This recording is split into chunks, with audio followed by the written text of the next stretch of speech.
सदगुरु कबीर कहते हैं, मैं सिर्फ ये नहीं चाहता कि गाय मत मारो, सूअर मत मारो। साहब कहते हैं, मैं ये चाहता हूँ जीव मत मारो, बापुरा सबका एक एक प्राण। हत्या कबहू न छूटी है, कोटिन सुनो पुराण। साहब ने कहा, मैं तो चाहता हूँ जीव मात्र की हत्या ना हो।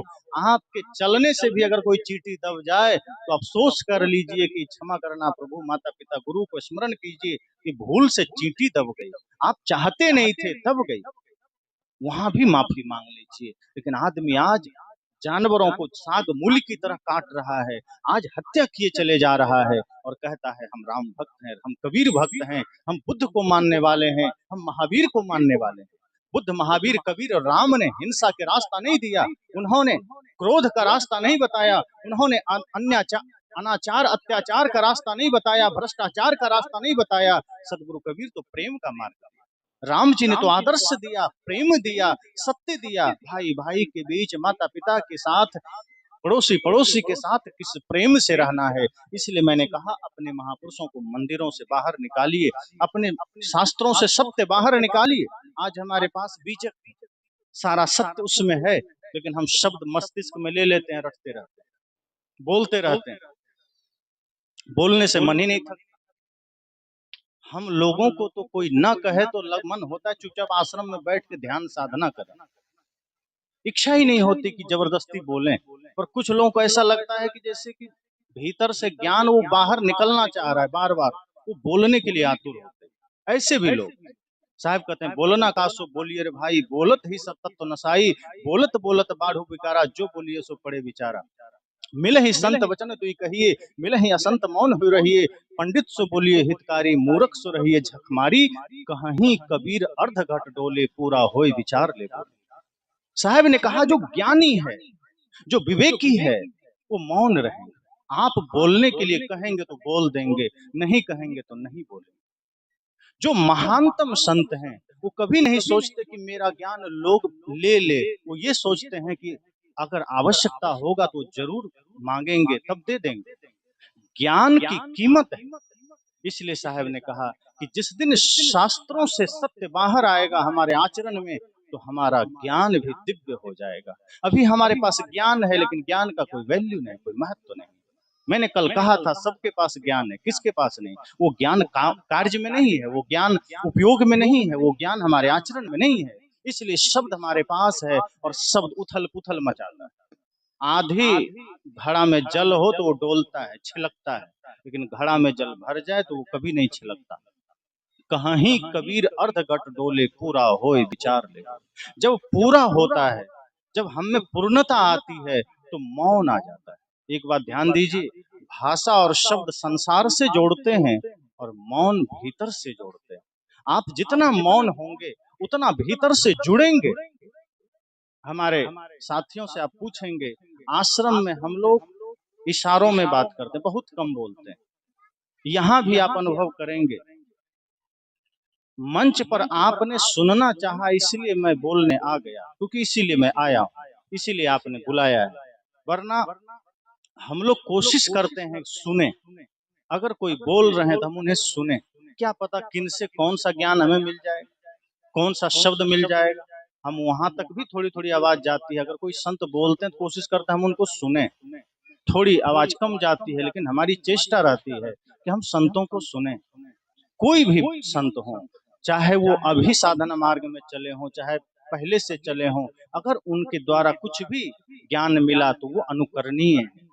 और यही बात सदगुरु कबीर कहते हैं कि हम शास्त्रों को सिर्फ पूजने के वस्तु न बना दें। आज शास्त्रों को हमने क्या किया, रख दिया लाल कपड़ा में लपेट के, हाथ जोड़कर बैठ गए। वो शास्त्र लाल कपड़ा में लपेटने के लिए नहीं है, वो शास्त्र से गिने चुने अनमोल ज्ञान निकालकर जीने के लिए है। मंदिर में भगवान बंद करने के लिए नहीं है, उनके आदर्शों को, उनके कर्मों को, उनके आचरण को जीवन में उतारने के लिए है। और इस समाज में परिवर्तन तभी आएगा जिस दिन हम महापुरुषों के वचनों आचरण में उतारेंगे। आज हमारा युवा समाज भटकता जा रहा है, क्या कारण है? आज छोटे छोटे बच्चों को पूछिए, भजन पूछिए, भजन नहीं बोलता है, गाली देने लगता है। उसको गाली याद है, आपस में लड़ाई किया, गाली बकने लगा, फिल्मी गाना बकने लगा।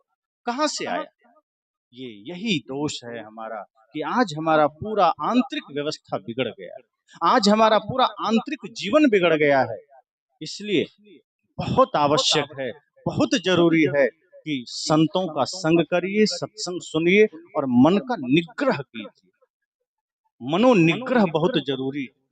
हमें कुछ लोगों ने कहा था थोड़ी साधना पक्ष पर बोलें, लेकिन चूंकि सामाजिक समस्याएं हमारे बीच बहुत है, सामाजिक समस्याएं, राजनीतिक समस्याएं और राष्ट्रीय समस्याएं आज बहुत है, इसलिए मैंने इन विषयों पर बोला।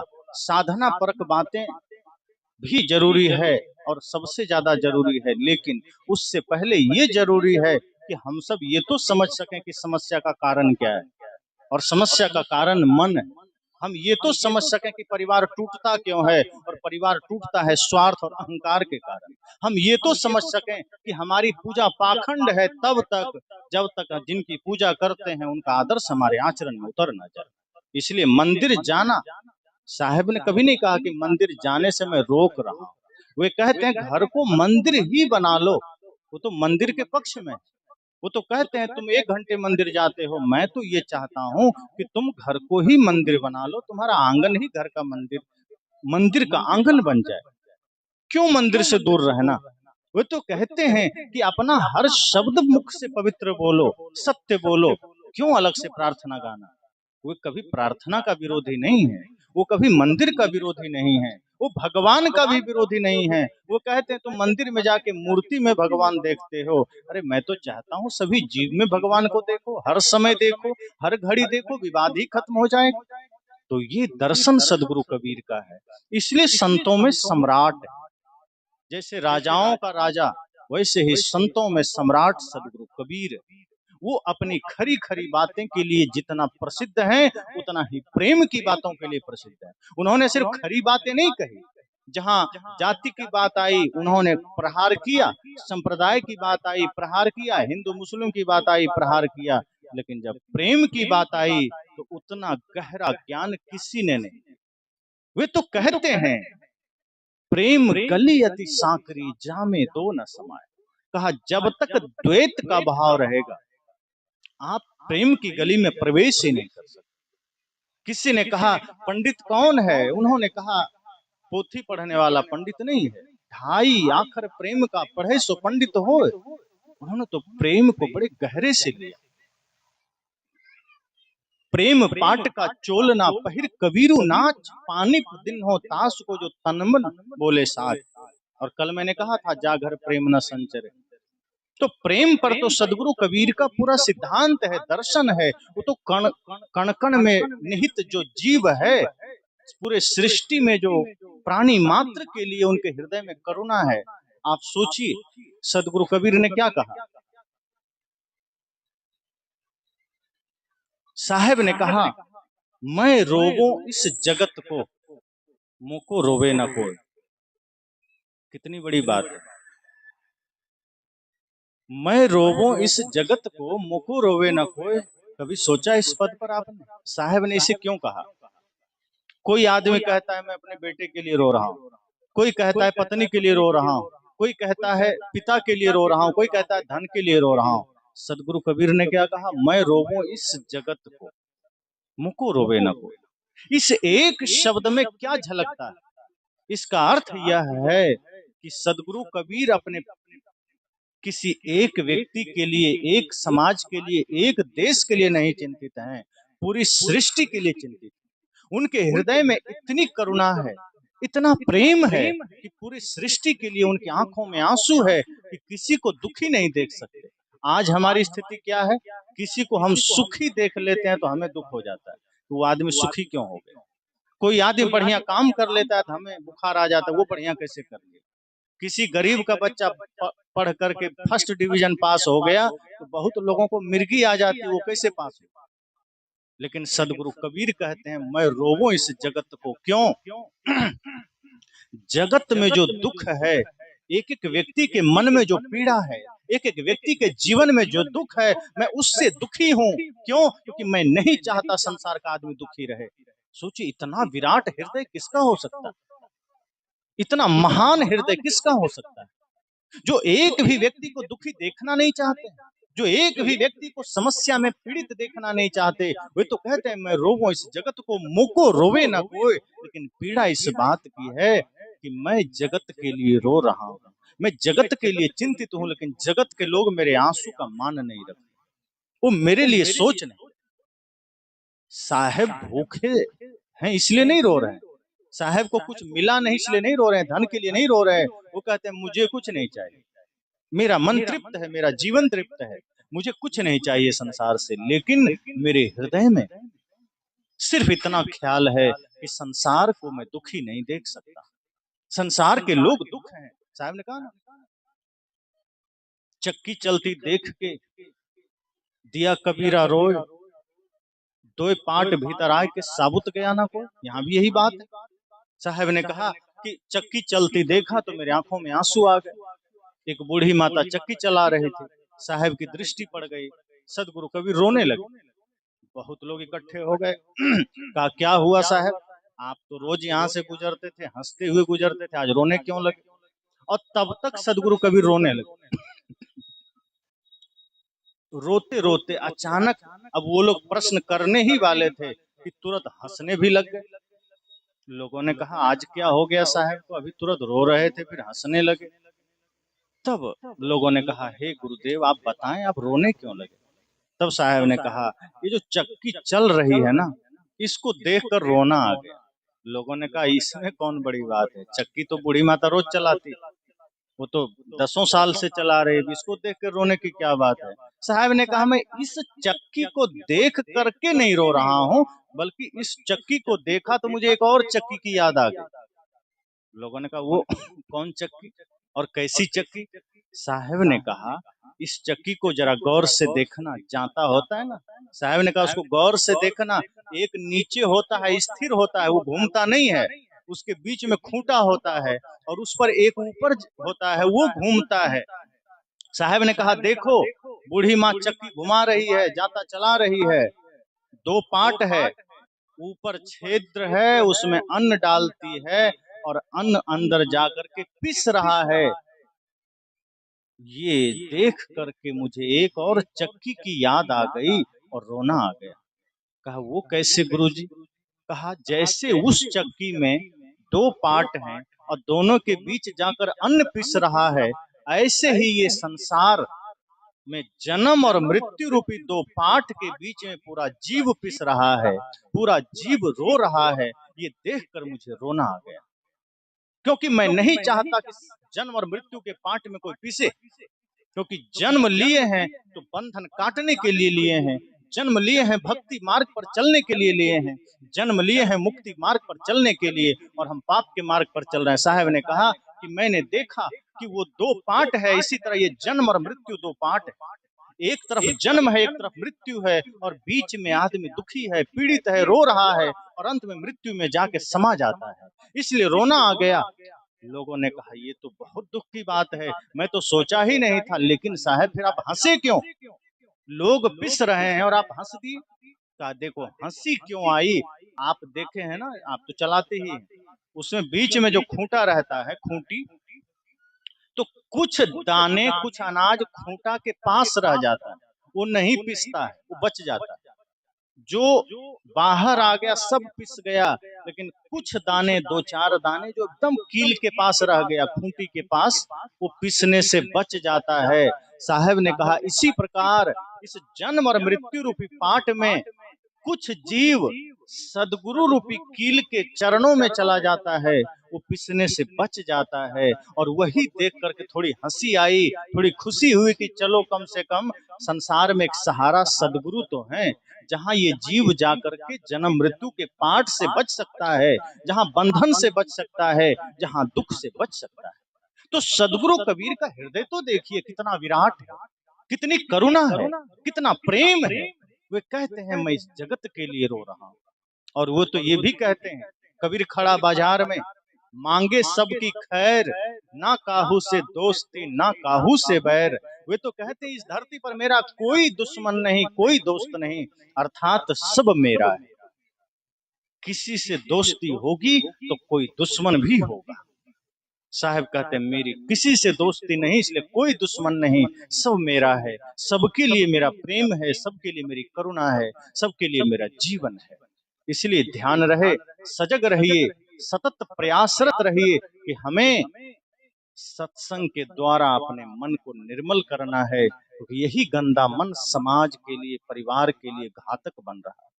हम पूजा तो कर रहे हैं, प्रार्थना तो कर रहे हैं, पर जीवन में कोई बदलाव नहीं है, समाज में वो बदलाव दिख नहीं रहा है। आपके बच्चे संस्कारी नहीं बन रहे हैं।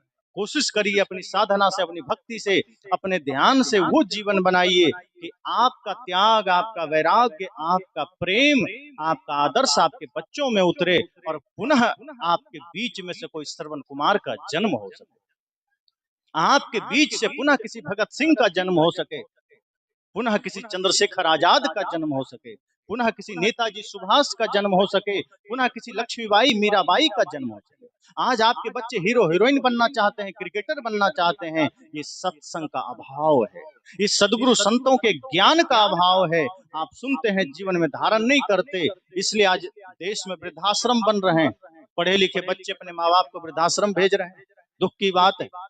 अगर आपने भक्ति मार्ग को जाना, स्वीकार किया, बच्चों में सही संस्कार दिया, तो आपका घर मंदिर बनेगा और आपके ही घर में पुनः श्रवण कुमार जैसे बच्चे का जन्म होगा। फिर वो बच्चे आपको वृद्धाश्रम नहीं भेजेंगे, आपको फिर चार धाम की यात्रा कराएंगे और आपका बुढ़ापा भी सुखद हो जाएगा। फिर बुढ़ापे में आपको रोना नहीं पड़ेगा। इसलिए सदगुरु कबीर कहते हैं, सत्संग आपके जीवन के लिए बहुत बड़ा समाधान है। इसलिए पता नहीं कल क्या हो, कौन जानता है। अगला पल क्या हो कोई जानता है, कल क्या होगा कोई जानता है। आज मौका है, मत सोचिए कल भजन करेंगे, कल सत्संग करेंगे। आज हमें मन को निर्मल करना है, आज हमें जीवन को पवित्र बनाना है, क्योंकि बाकी सब छूटने वाले हैं, सारे साधन छूटने वाले हैं। इसलिए कहा है, सज धज कर जिस दिन मौत की सहजादी आएगी, ना सोना काम आएगा, न चांदी आएगी। सज धज कर जिस दिन मौत की सहजादी आएगी, ना सोना काम आएगा, न चांदी आएगी। छोटा सा तू कितने बड़े अरमान है तेरे, मिट्टी का तू सोने के सब सामान है तेरे। छोटा सा तू कितने बड़े अरमान है तेरे, मिट्टी का तू सोने के सब सामान है तेरे। मिट्टी की काया मिट्टी में, मिट्टी की काया मिट्टी में जिस दिन समाएगी, ना सोना काम आएगा, न चांदी आएगी। सज धज कर जिस दिन मौत की सहजादी आएगी, ना सोना काम आएगा, न चांदी आएगी। अच्छा किया तूने कर्म तो पाया मानव तन, क्यों पाप में डूबा है प्राणी आज तेरा मन। अच्छा किया तूने कर्म तो पाया मानव तन, क्यों पाप में डूबा है प्राणी आज तेरा मन। ये पाप की नैया तुझे, ये पाप की नैया तुझे जिस दिन डुबाएगी, न सोना काम आएगा, न चांदी आएगी। सज धज कर जिस दिन मौत की सहजादी आएगी, न सोना काम आएगा, न चांदी आएगी। सुन तन के पंछी तू ये पिंजड़ा छोड़ के उड़ जा, माया महल के सारे बंधन तोड़ के उड़ जा। सुन तन के पंछी तू ये पिंजड़ा छोड़ के उड़ जा, माया महल के सारे बंधन तोड़ के उड़ जा। धड़कन में तेरी मौत जिस दिन, धड़कन में तेरी मौत जिस दिन गुनगुनाएगी, ना सोना काम आएगा, न चांदी आएगी। सज धज कर जिस दिन मौत की शहजादी आएगी, ना सोना काम आएगा, न चांदी आएगी, न सोना काम आएगा, न चांदी आएगी। साहब ने कहा कि जिस दिन मृत्यु सामने होगी कुछ भी काम नहीं आएगा, इसलिए समय रहते, वक्त रहते अपने जीवन में जागृति पैदा कर लीजिए। ऐसे मन को निर्मल बनाइए कि आपका घर आंगन मंदिर बन जाए, आपका शरीर शुद्ध होकर के शरीर भी मंदिर बन जाए, और तब आप देखेंगे कि आपके जीवन से फिर कोई पाप नहीं होगा, फिर हर घट में आपको परमात्मा दिखेगा, और फिर आपका दिव्य संस्कार आपके बच्चों में उतरेगा, और यही बच्चे राष्ट्र का कर्णधार बनेंगे। पता नहीं कौन बच्चे क्या बन जाए। अगर आपने आज सही आदर्श दिया, सही संस्कार दिया, तो इसी में से कोई देश का बागडोर संभाल सकता है, कोई देश का अगुवा बन सकता है। और यदि आपने सही संस्कार नहीं दिया, तो ये जो भ्रष्ट नेता हैं कहाँ से जाते हैं? समाज से ही तो जाते हैं। जो आपका धन लूट लूट कर, आपकी सुविधाओं को लूट लूट कर अपना जेब भर रहे हैं, कहाँ से आ रहे हैं? पाकिस्तान से थोड़े आ रहे हैं, इसी बीच से जा रहे हैं। संस्कार नहीं मिला, बिगड़ गया, देश लूट रहा है, समाज लूट रहा है। इसलिए सजग हो जाइए। आपके जीवन के बदलाव से पूरा राष्ट्र का बदलाव निर्भर करता है। एक व्यक्ति बदल जाए, एक नारी बदल जाए, तो कितनी पीढ़ियां बदल जाती है। इसलिए सदगुरु कबीर ने माताओं को विशेष कर कहा, को पुरुषा को नारी, ये भेद मत करना। ये आपका शरीर सिर्फ स्त्री पुरुष का है, आपके अंदर वही परमात्मा बैठा है। क्योंकि वेद के ऋषियों ने जब कहा अहं ब्रह्मास्मि, मैं कौन हूं, जब बात आई तो उन्होंने कहा अहं ब्रह्मास्मि, मैं ब्रह्म हूं। तो लोगों ने कहा तो मैं कौन हूं, हम लोग क्या हैं? तो ऋषियों ने कहा तत्त्वमसि, तुम भी वही हो, अलग नहीं हो। साहब वही कहते हैं। और फिर बात आई प्रज्ञानम ब्रह्म अयम आत्मा ब्रह्म। इस तरह से ज्ञान ही ब्रह्म है, आत्मा ही ब्रह्म है। इस ब्रह्म की व्याख्या मैं कल करूंगा, ब्रह्म की चर्चा। चूंकि ये भी